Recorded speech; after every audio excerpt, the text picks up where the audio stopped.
오늘 함께 나누실 하나님의 말씀 다 같이 펼쳐서 읽겠습니다.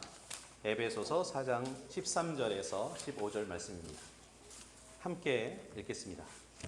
우리가 다 하나님의 아들을 믿는 것과 아는 일에 하나가 되어 온전한 사람을 이루어 그리스도의 장성한 분량이 충만한 데까지 이르리니 이는 우리가 이제부터 어린아이가 되지 아니하여 사람의 속임수와 간사한 유혹에 빠져 온갖 교훈의 풍조에 밀려 요동하지 않게 하려 함이라. 오직 사랑 안에서 참된 것을 하여 범사에 그에게까지 자랄지라. 그는 머리니 곧 그리스도라. 아멘. 봄이 가까워오고 있습니다. 사계절 중에 하나인 봄은 새 출발을 의미하죠. 또 성장을 의미하는, 또 우리가 좋아하는 계절 중에 하나입니다. 추운 겨울을 뒤로하고 따뜻한 햇살을 기다리게 만드는 봄바람을 기대하면서 살아가고 있는데, 가을에 땅에 떨어졌던 각종 씨앗이 땅속 깊이 뿌리를 내리고 그리고 새싹을 틔우는 생명의 계절이 바로 봄철이 아닌가 싶습니다. 뿌리를 충분히 땅에 내리지 못했다고 한다면 여름의 그 혹독한 더위와 장마를 견디지 못할 겁니다.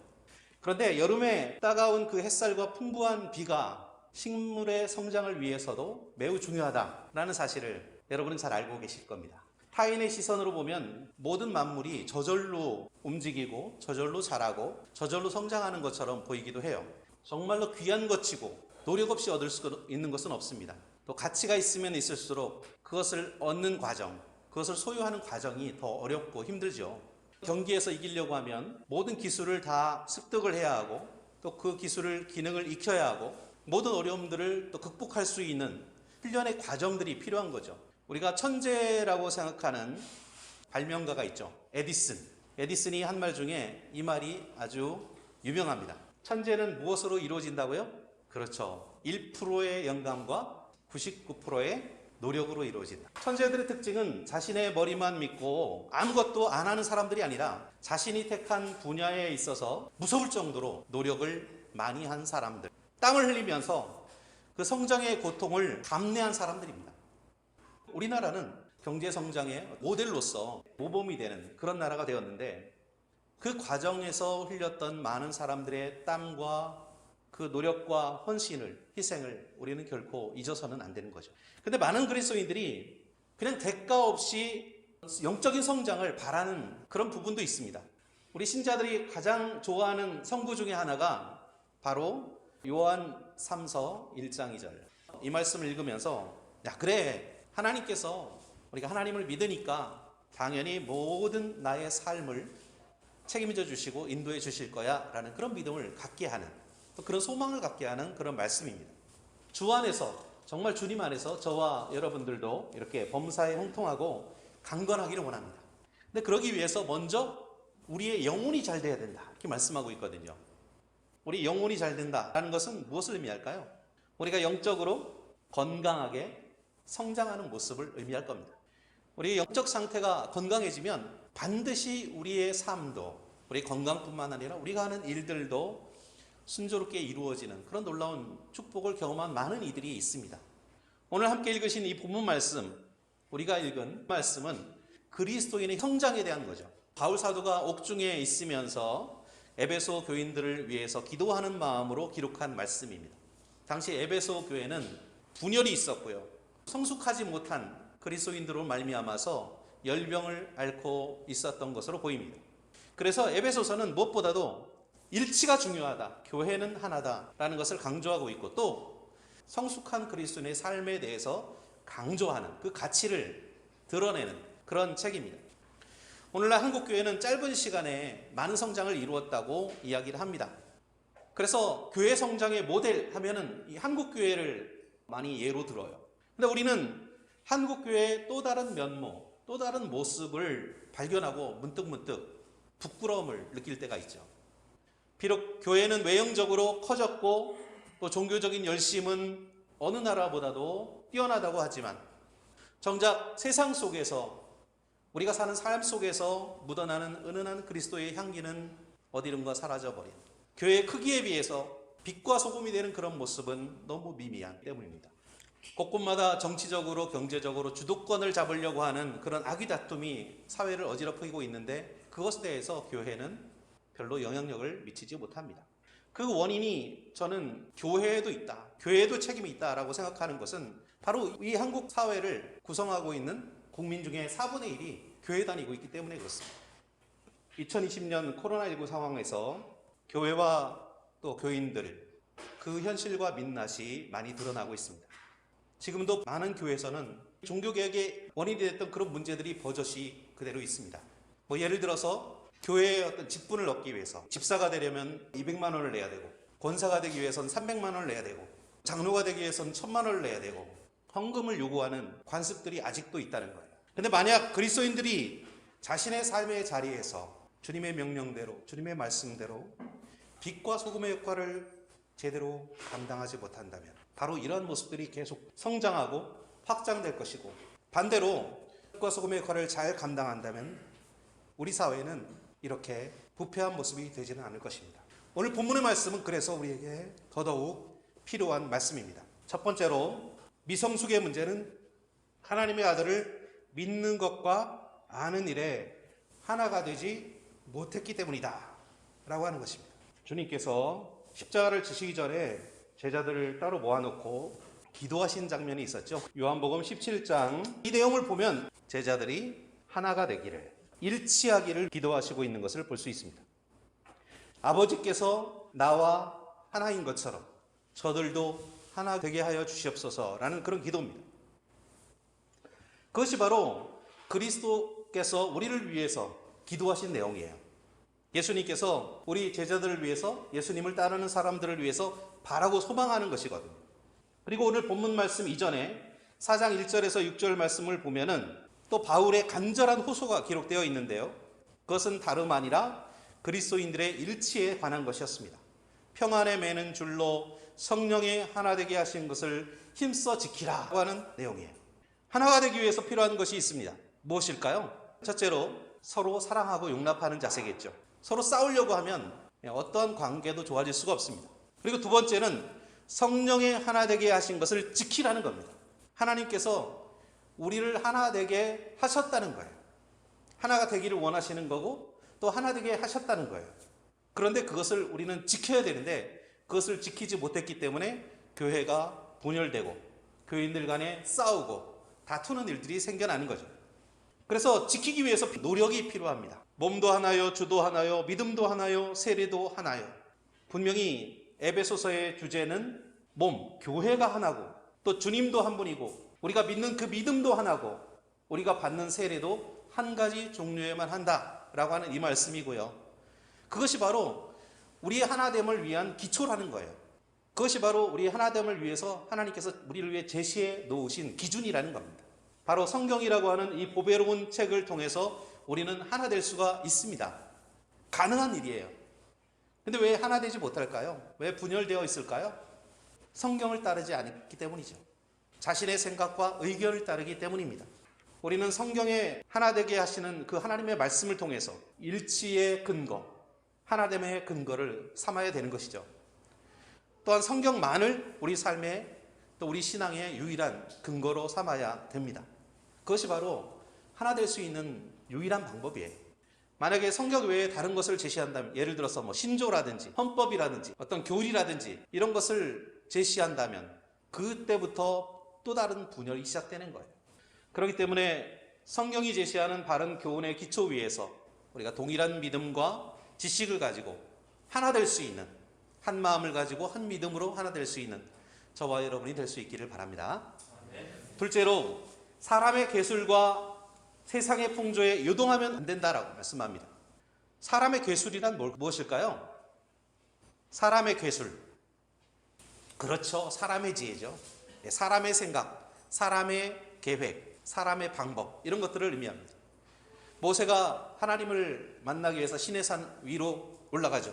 그리고 그곳에서 40일 밤낮을 머물러 있었습니다. 그런데 그동안 이스라엘 백성은 어디에 있었습니까? 산 아래에서 아론을 부추겨서 금송아지를 만들어서 거기서 춤추고 노래하면서 먹고 마시면서 즐거워하고 있었습니다. 그리고 산에서 모세가 십계명을 받아들고 내려왔을 때 모세는 어떤 반응을 보였습니까? 하나님의 분노, 하나님을 대신해서 하나님의 분노를 보였죠. 십계명을 던져서 깨트림으로 그것을 표현했습니다. 그럼 하나님은 금송아지를 질투하는 걸까요? 아니죠. 생명이 없는 그 금송아지를 하나님은 전혀 질투하지 않으십니다. 하나님이 질투하는 것은 무엇인가 하면 사람들의 마음이죠. 사람들은 자기가 좋아하는 것, 자기가 사랑하는 것, 자기가 즐거워하는 그 방법으로 이렇게 금송아지를 만들어서 예배하고 제사하기를 원하는 거예요. 오늘 현대의 교회의 모습이기도 합니다. 우상은 이미 자신이 원하는 방법으로 예배를 드렸던 이스라엘 백성들의 그 마음속에 있었던 겁니다. 그래서 하나님께서 그토록 싫어하시는 우상 숭배는 어디에 있다고요? 어디 밖에 있는 것이 아니라, 어떤 형상 속에 있는 것이 아니라 바로 저와 여러분의 마음속에 있는 겁니다. 하나님의 뜻을 찾고 우리가 그 말씀에 순종하기보다는, 하나님의 뜻에 순종하기보다는 내가 좋아하는 방법으로, 내가 잘하는 것으로, 사람들이 좋아하는 방법으로, 사람들이 추구하는 것으로 우리가 하나님을 믿고 따르고 한다면 하나님께서는 이렇게 안타까운 심정으로 우리를 질투하실 것입니다. 만일 노아가 하나님이 지시하시는 방법이 아니라 다른 방법으로 방주를 지었다면 어땠을까요? 이런 질문은 우리에게 단지 우리 세상의 어떤 윤리적인 가치와 유행을 따라 살지 않는 것, 그 이상의 어떤 자세가 필요하다는 것을 보여주고 있습니다. 바로 그리스도의 이름으로 세상을 변화시키는 적극적인 그런 자세, 그것이 필요하다는 거죠. 다시 말해서 예수 그리스도를 통해서 세상의 관습과 세상의 문화를 어떻게 해야 된다고요? 정복하라는 그런 하나님의 뜻을 발견하게 되는 것입니다. 그런데 그 전쟁은 우리가 생각하는 일반적인 전쟁이 아닙니다. 바로 예수 그리스도를 통해서 세상의 관습과 문화를 정복하는 문화전쟁이라고. 그 땅의 문화를 하나님의 문화로 바꾸는, 그리스도의 문화로, 세속의 문화를, 우상숭배의 문화를, 죄의 문화를 정복하라는 그런 명령이었다고 하는 것입니다. 그리고 이 문화전쟁은 지금까지도 계속되고 있습니다. 여러분의 삶 속에서도 계속해서 진행되고 있죠. 그리고 그 문화전쟁은 오히려 더 치열해졌어요. 우리 부모 시대보다도 지금 더 치열합니다. 왜? 지금 더 많은 문화적인 것들이 우리 앞에 있기 때문입니다. 문화적으로 더 융성돼 있고 더 많은 사람들이 문화를 즐기고 있고 또 문화를 향유하고 있습니다. 그 가운데는 이방 종교와 이방의 사람들의 세상의 문화를 본받고, 그래서 당시에 이방 종교인들이 그랬던 것처럼 먹고 마시고 즐거워하고 일탈하는 것을 좋게 여기는, 그리고 그것을 긍정적인 가치로 생각하는, 받아들이는 그런 것들도 역시 있다는 겁니다. 성숙하지 못한 어린아이처럼 내가 원하는 것을 그냥 추구하는 것, 이런 모습을 원하는 거죠. 그것을 사람의 속임수와 간사한 유혹, 그것을 분별해내지 못하고 그저 세상이 주는 가치관과 유행을 분별하지 못하고 구별하지 못하고 그냥 거기에 나를 빠뜨리는, 그래서 그 강물, 그 문화의 강물이 흘러가는 대로 이리 갔다 저리 갔다 흔들리는 그런 삶을 사는 그 모습, 그것을 사탄이 원한다는 거예요. 그리고 그런 것을 보면서 야 정말 멋있다, 멋지다 이렇게 표현을 하죠. 그래서 오늘 본문을 통해서 우리에게 정말로 하나님께서 원하시는 것은 성숙한 모습, 온전한 사람을 이루어 그리스도의 장성한 분량에 이르기를 원한다라고 하는 것입니다. 이것이 바로 세 번째로 우리에게 주시는 교훈입니다. 몸은 어른인데 정신적으로는 아직 어린아이와 같은 그런 수준에 놓여 있다면, 더 이상 자라지 않는 그 상태라면 그런 사람을 향해서 우리는 어른아이라고 부릅니다. 미성숙하다는 것이죠. 마찬가지로 교회가 외적으로는 성장했어요. 그런데 정작 영적으로 성장하지 못한 그런 영적인 미숙아의 모습이 있다면 하나님께서 정말 안타까워하실 거라고 생각합니다. 이런 왜곡된 성장의 모습, 비대해진 성장의 모습이죠. 그런 성장을 했을 때 누구의 유혹에 잘 넘어갈까요? 바로 사탄 마귀의 유혹에 쉽게 넘어갈 수밖에 없습니다. 거짓 교사들이 거짓말을 할 때 그 말을 그냥 쉽게 믿고 빠져듭니다. 이단의 유혹에 쉽게 넘어가고 또 세상의 타락한 문화와 지식에 빠져서 흔들리는 그런 모습, 그런 모습을 오늘 본문은 우리에게 경계하라, 조심하라 라고 말씀하고 있는 겁니다. 이런 모습이 되지 않기 위해서 모든 교회가, 우리 모두가 어떻게 해야 될까요? 그리스도의 은혜와 그 능력을 우리 가운데 가득 채워서 정말 성숙한 모습으로, 영적으로 성숙한 완숙을 이룰 때까지 우리가 계속 성장해 나가야 된다는 겁니다. 이제 이 정도면 됐어 라고 생각하는 것이 아니라 사랑 안에서 참된 것을 하라 이렇게 말씀하고 있잖아요. 두 가지, 사랑과 진리예요.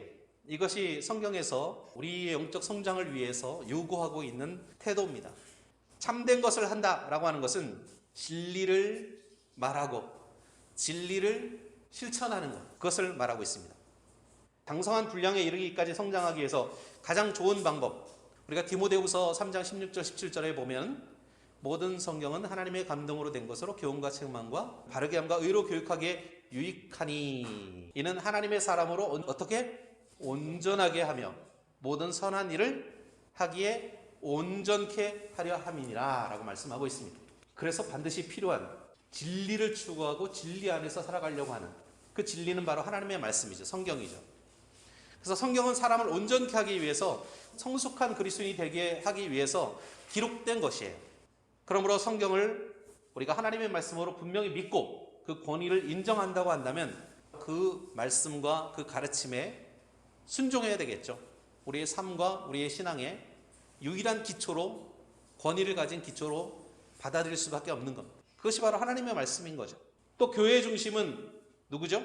그렇죠. 교회의 머리 되신 그리스도, 예수님이기 때문에 그 머리 되신 그리스도를 향해서 성장해야 된다 이렇게 말씀을 하고 있습니다. 주님의 도우심으로 말미암아서 우리에게 지시를 내리시잖아요. 어떤 일을 할 때마다 우리의 뇌가, 우리의 머리에 있는 두뇌가 우리의 몸에 명령을 내리고 지시를 내리고 신호를 보내는 것처럼 우리가 그 신호를 잘 따라서 행동을 하면 그럼 건강한 사람이 돼요. 그래서 교회는 머리 대신 주님의 도우심으로 말미암아서 지체된 모든 성도들이 힘을 얻고 또 유기적으로 서로 잘 연결돼서 각자가 맡은 은사대로 은사를 따라서 그 역할을 충실히 하고 그럴 때에 비로소 교회는 성장할 수 있다라고 말씀을 주시고 있습니다. 그리고 이렇게 성장을 원활하게 하기 위해서 필요한 윤활유와 같은 역할을 하는 것이 바로 사랑입니다. 사랑 안에서 하라라고 말씀을 하고 있는 거죠. 그리스도의 사랑 안에서 교회가 하나 되어 성장할 때 비로소 그리스도의 장성한 분량에까지 자라갈 수 있을 것이다 라고 말씀을 주시고 있습니다. 우리가 여러모로 바쁜 일상생활 속에서 이렇게 시간을 하나님께 투자를 하고 또 물질을 투자하고 예배를 드리고 또 떡과 잔에 참여하고 또 교회에 필요한 일들이 있으면 우리가 헌신하고 봉사하고 그러한 모습들이 바로 장성한 분량에 이르라고 하는 그 말씀을 실천하기 위해서 노력하는 모습이라고 믿습니다. 오늘도 그리스도의 사랑 안에서 교회의 지체로서 우리가 충성하면서 진리의 말씀으로 견고하게 서서 영적 성장을 이룰 수 있는, 그래서 우리의 삶 속에도 그 복음의 능력으로 말미암아서 늘 영적으로 승리할 뿐만 아니라 끊임없이 다가오는 사탄의 괴계, 유혹, 세상의 관습과 문화, 이것을 이겨나가면서 오히려 그리스도의 말씀으로 그것들을 정복할 수 있는 형제 자매님들이 다 되시기를 그래서 예수님의 이름으로 축원합니다.